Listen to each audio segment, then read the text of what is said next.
Wire sizzles in August as Triple Crown stars Funny Side returns to run in the Haskell Invitational at Monmouth, while Belmont winner Empire Maker goes in the Jim Dandy at Saratoga. Plus, we'll introduce you to the Hall of Fame class of 2003. It's all next on Long John Silver's Wire to Wire.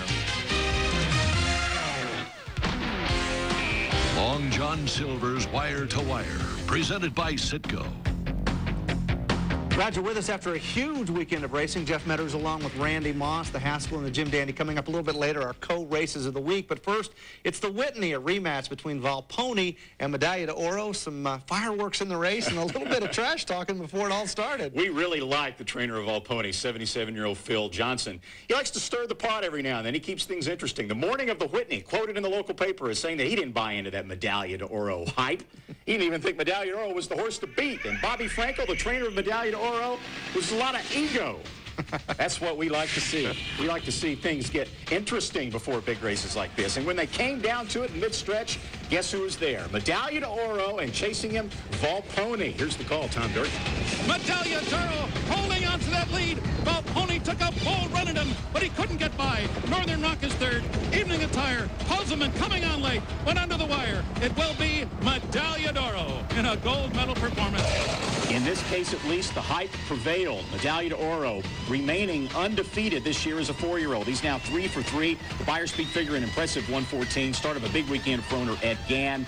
And as far as Volpone is concerned, jockey Jose Santos has now lost the mount. Jerry Paley, who rode Medaglia d'Oro, will ride Volpone the next time he runs. The same division, the Classic division, the next day, San Diego Handicap in front, the longest shot on the board. But it's Taste of Paradise now the leader. Reba's Gold, Gondolieri finishing well along the inside too. Taste of Paradise holding on tenaciously. Taste of Paradise will win the San Diego.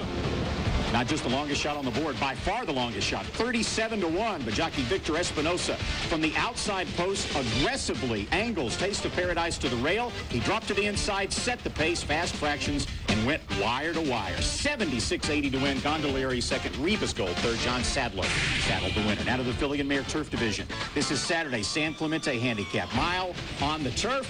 Watch for jockey Julie Crone aboard Cat Doggone on the outside. They come for home, it's Atlantic Ocean and Cat Doggone. Cat Doggone sticks her neck out though, and she's absolutely flying. And Cat Doggone and Julie Crone take the San Clemente going away. Cat Doggone 2 lengths better than the Bob Baffert trained 6-5 favorite Atlantic Ocean. Julie Crone added 4 wins on Monday through Monday's races. She now has 12 wins at Del Mar. That is the best of all the jockeys there right now. 1 win ahead of Pat Valenzuela and Mike Smith. Jim Cassidy saddled that one there. Cat Doggone. The Buyer Speed figure, though, not that impressive, only a 92. We stay in the filly and mare turf division. This was the previous Monday, the Lake George Stakes. And in front it is now Filmmaker, trained by Graham Motion, who was bottled up at the top of the stretch, found room with Edgar Prado, burst through to outrun the favorite in that race, Ocean Drive, trained by Todd Pletcher. It was Filmmaker by 2.5. Filmmaker paid $20 to win, the Buyer at 96. The sprint division, this was on the Whitney undercard. On the rail, that's a well-known name. It's Zavata, and look it. He's running away with it. They're coming down to the final 100 yards, and it's going to be Zavata. And he was sharp today. Zavata wins by 5. Zavata, best known for being such a sensational 2-year-old. Then he hit a slump in his previous race. He went to Monmouth Park, won an allowance race. He is back. Look at the Buyer. 112, and Zavata now on course for the King's Bishop Stakes coming up on the Travers undercard. That'll be a 7-furlong race. Also in the sprint division, but these are fillies. This was Friday in a quagmire at Saratoga. The Honorable Miss Handicap. There were 3 millionaires in this race, but that doesn't include the winner in the orange silks. It's Willa on the Move, going past Shine again to win it. Also on the inside there, Smoke and Frolic, rallying for third. It was the first graded win for Willa on the Move, who races in those orange silks of Peter Angelos, the owner of the Baltimore Orioles. And on Monday, this Monday, the National Museum of Racing Hall of Fame, 3-year-olds on the turf, and that is Stroll, and he is strolling. Owned by Claiborne Farm, who's having a great year. Trained by Bill Mott, ridden by Jerry Bailey. His half-brother Patrol lost this race last year, but it is Stroll going home very impressively to take the Hall of Fame. In Baby Talk, Mary Lou Whitney presented the trophy, of course, for the Whitney Handicap, named in honor of the family of her late husband, C.V. Whitney. And Mary Lou Whitney was in the winner's circle earlier in the day. Birdstone, a half to Kentucky Oaks winner Birdtown, a 12.5 length win in his career debut. A son of Grindstone, Buyer Speed figure 99. Watch that one. You were still buzzing about him on He's Sunday. a nice-looking colt, yes. On Friday, a record pick six payout in California, over $1.5 million. 5 buddies getting together to have a pretty good weekend. It's enough to give you gambler's envy. This was the all-time California record pick six payout. These 5 buddies bet it at the Sonoma County Fair Simulcast Center in Santa Rosa. They're even closer friends now. $128 ticket. They each divided up the handicapping. $1,562,818.60. Better than a new bucket of crunchy shrimp. Other news, Eclipse Award-winning champion sprinter Kona Gold was retired on Sunday. The 2000 Breeders' Cup Sprint winner won stakes races from the ages of 5 through 9. Only horse to run in 5 Breeders' Cup, 5 straight sprints, a win, a second, a third, and a fourth. But he has been retired. And Golden Apples, last year's champion turf female, was retired Saturday after a suspensory injury. She leaves the track with 6 wins and 16 starts and earnings of more than $1.6 million in her career. And the brilliant South African race mare Ippy Tombe, winner of the Dubai Duty Free, is out for the rest of the year with a leg injury. Ippy Tombe was scheduled to make her second start here in the States for trainer Elliott Walden in the Beverly D at Arlington Park on August 16th. And Mineshaft, winner of the recent Grade 1 Suburban, he is gearing up for the Woodward. Yeah, a lot of bad news there. And then the funny side Empire Maker thing in the Travers might not happen. More on that later. But here's some good news. It looks like that the Woodward matchup September 6th between Mineshaft and Medaglia d'Oro is on. All systems go. And it's tough to figure out who's the best horse. It's a mutual admiration society between the trainers. All right, looking ahead, next, the Racing Hall of Fame class for 2003. Later, we'll preview the Grade 3 West Virginia Derby, and we'll recap our 2 feature races. Stay with us. This ESPN2 presentation of Long John Silver's Wire to Wire is brought to you by Long John Silver's new buckets of crunchy shrimp. Citgo, we know you. Visa, it's everywhere you want to be. The highlight for any racing career is induction into the Hall of Fame. And this year's induction ceremonies at the National Museum and Racing and Hall of Fame at Saratoga Springs took place this Monday. And here is the class of 2003, headed by Sonny Hine, the late Sonny Hine, who became the 77th trainer to join the Hall of Fame. He's been training stakes winners since the early 70s, but that big boy is his all-time best. That is Skip Away, who Sonny owned with his wife Carolyn, and of course, Sonny guided Skip Away's career. That included a Horse of the Year title in 1998 and this win in the Breeders' Cup Classic in 1997. Skip Away was ridden in that classic by Mike Smith, who becomes the newest Hall of Fame jockey. More than 300 stakes victories in his career that began in 1982, and Mike Smith was always at his best in big races. He won 10 Breeders' Cup races he has so far, including a Zeri last year, and Smith is still the regular jockey of Horse of the Year, a Zeri. On the equine side, we've got Dance Smartly, who was elected into the Hall in the contemporary female category. In 91, she became the first filly to sweep the Canadian Triple Crown, and she also won the 1991 Breeders' Cup Distaff. And one of my favorite old horses inducted into the male division, and that would be the horse on the outside there, Precisionist, racing in the colors of the late owner, Fred Hooper. He could do it all. He could run long, and he was so good sprinting that he won that race, the Breeders' Cup Sprint in 1985, and he was the Eclipse winning sprinter that year. We've divided speed into 2 segments. The first one is all about trials. Starting in the wild, wild west in Los Alamitos, the Golden State Derby trials, Special Queen SA looked to be in top form, while the 7-horse Morning Snow was making her 3-year-old debut. There's Special Queen SA. And away they go. And a beautiful start for Morning Snow from the extreme outside with Chicks, Jet Set Baby, first down affair. Now Special Queen's coming on gamely as Morning Snow on the outside, going on powerfully. Special Queen now comes to take her on in the final strides with first down affair in between horses, Special Queen and Morning Snow, and it's going to be Special Queen to beat Morning Snow. Special Queen SA is the horse to beat, posting the fastest qualifying time. She qualified for 4 graded futurity finals last year. Donna MacArthur trains Morning Snow, beaten here, but easily qualifies for the finals as the 5th fastest qualifier. She had been off since November 29th. The final is set for August 16th. Prize money $200,000. Moving east to Remington Park in Oklahoma City, it's the Remington Park Futurity Trials. 6 trials, the fastest qualifier emerged in the 3rd trial, and Frida Maxine. And they're off in the third at Remington Park. Breaking inward was Frida Maxine, but that one is near the front now. As they begin to run down to the finish line, it's too specially fancy there from between. Shine Away Bug is also up close. Raspberry Snow is in hot pursuit on the outside, but Frida Maxine has the lead, and Frida Maxine comes through. Frida Maxine sent out at odds of 3-5, and she comes through. She's trained by Donnie Strickland. In fact, the Oklahoma-bred cruises to a 2-length victory. No one else in this trial made the final on August 17th. It is a Grade 1. Prize money estimated to be about $175,000. Now for the 3-year-old trials, also at Remington Park. The Derby's going to be worth about $100,000. Fastest qualifier is another filly, Your Cash Treat, piloted here by veteran rider Larry Payne.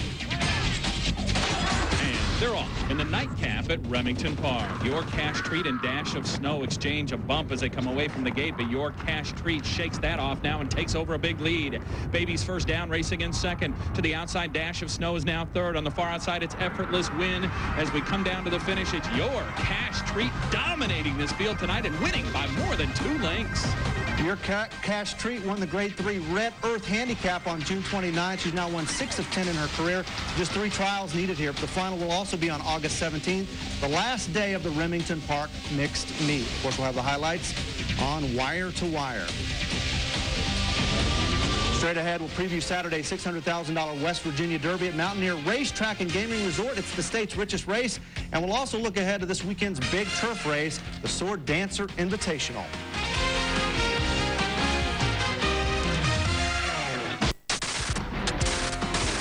Back on Long John Silver's Wire to Wire, our Citgo leaderboard, the spotlight on Jerry Bailey. He won 5 times at Saratoga on Saturday. Just a Polaroid of the year that he's having. Already over $14 million. He's won $22 million over the last 2 years, and of course 3 straight Eclipse Awards. Next stop on the road to the World Thoroughbred Championships, powered by Dodge, back at Saratoga. It's the Sword Dancer. Great matchup there between Denon and the Old Gray with Anticipation. Boy, got to go back to Saratoga. What a shame. And what a race the Sword Dancer is going to be. I mean, last year it was a great run with Denon and with Anticipation. And Denon also ran well in the Manhattan earlier this year. And, of course, Denon is trained by Bobby Frankel. Guess who? So clearly he's going to be front and center again in the Sword Dancer. On the other hand, the Old Gray with Anticipation is struggling this year. He's 0 for 3 so far this season, but he'll be trying to win the Sword Dancer for the 3rd straight year. And Jonathan Shepard, his trainer, says, don't give up on this horse just yet. With Anticipation has had some excuses. He is 9 years old, though, so we'll see in the Sword Dancer if he's still got it. I am a big fan of him. I'll be rooting for him. And you can see the Sword Dancer on Saturday, 5 Eastern time. You can join Randy Moss along with Kenny Mayne. And also part of that Sword Dancer coverage will be the West Virginia Derby from Mountaineer Park. And that should be a great race. That is that state's richest race as well. And it is its only graded stakes race for 3-year-olds. And this year we've got quite a lineup of horses pointing for that race. And it includes a horse trained by Christophe Clement called Dynaver. But that is Mountaineer Park, Mountaineer Racetrack and Gaming Resort. They have the slot machines there, of course, and it's those slot machines that enable the purse of that race to be $600,000. And there is Dynaver, overcoming a lot of traffic trouble to win the Lone Star Derby. Wound up finishing 4th in the Belmont Stakes in a disappointing effort. He's been training since then, and we'll see if he makes it back in the West Virginia Derby. Then also graded stakes winner, Domestic Dispute, the horse that used to be trained by Bob Baffert. They sold him before the Kentucky Derby. He'll make his next start, theoretically, in the West Virginia Derby. Also another horse, a couple of horses that ran in the Kentucky Derby out of here in Super Blitz supposed to go. Then there's this horse, Soto, trained by Michael Dickinson, shown here winning last fall's Kentucky Jockey Club. He tuned up with a big 6-furlong allowance win the other day. And the runner-up in the Queen's Plate from Canada, Mobile, who was second in this race to his stablemate Wando Jorge Chavez, to ride Mobile at Mountaineer. Back to speed in Los Alamitos. It's the finals of the Vessel's Maturity.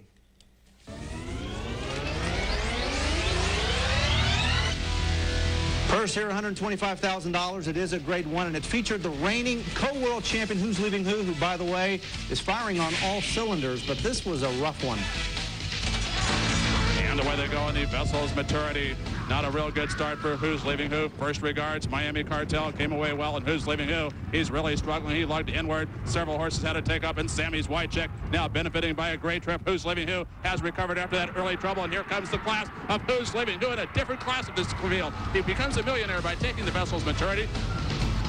He had to rally under the guidance of former AQHA champion jockey Joe Badilla Jr., but the co-champ gets the job done. Who's leaving who? Knocked around at the start. What turned out to be a very physical race. More problems later. The stewards had to give it a good look, but he did get the win. He's now earned $1,004,559. Finally, at Rio Dos, the finals of the American Airlines New Mexico Challenge, Quick Hoya posted a 105 speed index in the trials, but Dashin Kirk had the goods when it mattered. There, off and running. Royal Medallion broke well and goes for the lead. Mocasso is right there. Call Me Miss Royalty is moving up on the inside. Dashin Kirk, Quick Hoya is way on the middle of the fence. They're all scattered here. Mocasso is in the middle. Dashin Kirk is right there. They come to the wire. Dashin Kirk has won it. It was Dashin Kirk who put up the 105 speed index this time. He wins by a head. Quick Hoya had to settle for third after being bumped at the start. G.R. Carter, the winning rider, total purse here $73,000. But of course, the winner moves on to challenge the other 2-year-old qualifiers in the American Airlines Challenge Championship at Los Al on November 1st. For more information on American Quarter Horse Racing, give them a call at 1-800-414-RIDE. Still to come, our co-races of the week. It was a happy ending for Bobby Frankel in one, not so happy in the other.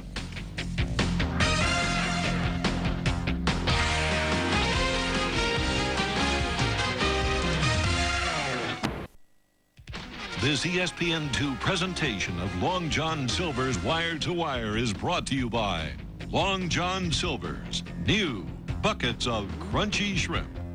Citgo, we know you. NTRA.com. For official Seabiscuit merchandise, log on to NTRA.com. Equibase.com, your official online source for racing information, from entries to results and everything in between. Equibase.com is a service of Equibase Company, the thoroughbred industry's official database. Make a note of the schedule change next week, Thursday at 2, the first chance. For more on our television schedule, go to ESPN.com, click on Horse Racing. Now we're ready for our co-races of the week. Very good.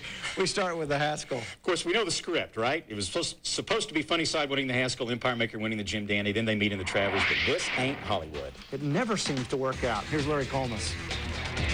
Look ready. They're off. And a Haskell for the ages. And it was a beautiful start for Peace Rules, and Wild and Wicked came out well.